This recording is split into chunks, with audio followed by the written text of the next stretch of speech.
Estamos em curso fazer fechamento de espaços com alças. Ninguém aqui vai sair daqui sabendo fechar espaços com alças de boom. Não usamos alças. Alguém aqui usa alças para fechamento de espaços? Em alguns casos. Então, teve uma época de minha vida que tive que escolher. Vou encerrar espaços com alças ou vou encerrar espaços com ganchos e deslize, sim?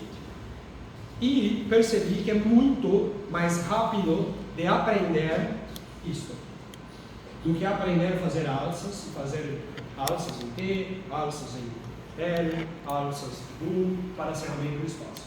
Então, decidi aprender tudo que pode dar errado numa retração para encerramento do espaço. Sabendo isso, não vou ter problema mais com isso. E assim não necessito fazer alças. Sim? Então vou mostrar para vocês umas coisas de como se faz isso e como podemos fazer para evitar os problemas que acontecem durante o fechamento de espaços, uma vez que vocês já estão preparados para fazer um bom alinhamento e uma boa curva de espelho planificada. Então, fechamento de espaços serve para pequenos espaços. Porque quando falo cerramento de espaço, algumas pessoas acá podem pensar que estou falando de extrações. Não é de extrações solamente. Estou falando de pequenos espaços, de grandes espaços. E a partir do momento que vou fechar grandes espaços, ou seja, de extrações, assim que penso em uma extração, tenho que pensar em cloragem. Na hora, imediatamente, qual será a minha cloragem? Depois, fechamento de espaços com extrações, com alinhamento. Vou fazer retração inicial de caninhos, vou mostrar para vocês rapidamente. E depois, fechamento de dentes ausentes, ou seja, um paciente que perdeu o primeiro molar inferior e eu quero mesializar. Não quero encorajar vocês a fazer isso. Não. Solamente se o paciente tiver uma classe 3 de canino, e perdeu um primeiro molar permanente. Aí sim, foi colocando o canino em classe 1 e ao mesmo tempo perdendo a coragem de molar. Aí tudo bem, mas um caso perfeitamente classe 1, colocar aparato somente para fechar espaço de primeira molar perdido, creio que não é interessante, na maioria dos casos, sim? Então, quando pensamos em pequenos espaços, estamos falando de classe 1 com diastema, mas o grande problema é quando não temos convergente. E aí é muito comum pegarmos um caso que não tienes convergente e o paciente fazer uma faceta. Isso pode ser feito? Pode. Se for um caso que vai ficar bonito, que esteticamente está precisando, tudo bem, mas na maioria dos casos está faltando controle de torque. E outros casos, quando temos espaços generalizados, ou seja, espaços pela boca toda, podemos fazer um implante e não colocar resina em tudo. Então deve ter essa, quando eu faço resina, quando eu faço implante. Se tenho muito espaço, implante. Se tenho pouco espaço, resina. E, se for possível, encerraremos tudo com aparato. Sim?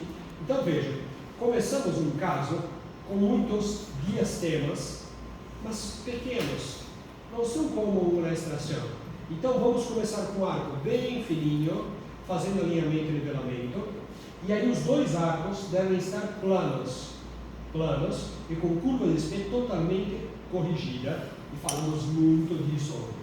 Programação dos fios até chegar no 17 por 25 nit, solamente no 17 por 25 nit, que vou fechar os espaços anteriores. Ou depois. Antes nunca.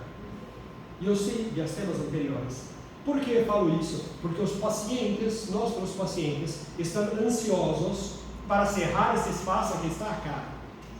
E dá muita vontade de chegar em 12, 14, 16, 18 e já colocar um elástico corrente, cadena, só para fechar aqui e o paciente ficar feliz. Uma vez que você faz isso, automaticamente, se está em fio redondo, assim que coloca o elástico em cadeira, seu incisivo faz assim. E depois como você vai fazer uma retração se não tem torque.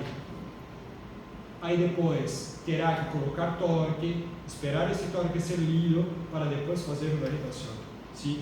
Então tenham calma, tenham paciência para cerrar esses espaços o mais tarde possível, com o fio mais espesso possível, porque nós incisivos necessitamos de controle de torque. Depois fazemos um elástico cadeira acá, de 12 a 22, e esse espaço será cerrado assim. Todo o espaço anterior deve ser concentrado em distante lateral. E depois chegaremos em 19 por 25, uma vez que estamos trabalhando em 0,22, para uma boa leitura de torque acá e um bom deslize posterior. E depois disso, fazemos esse arco. Como se chama esse arco? Um arco, uma curva acintilada, perfeito. Tipo 1 ou tipo 2? Tipo 2, perfeito. Então, quando fazemos isso,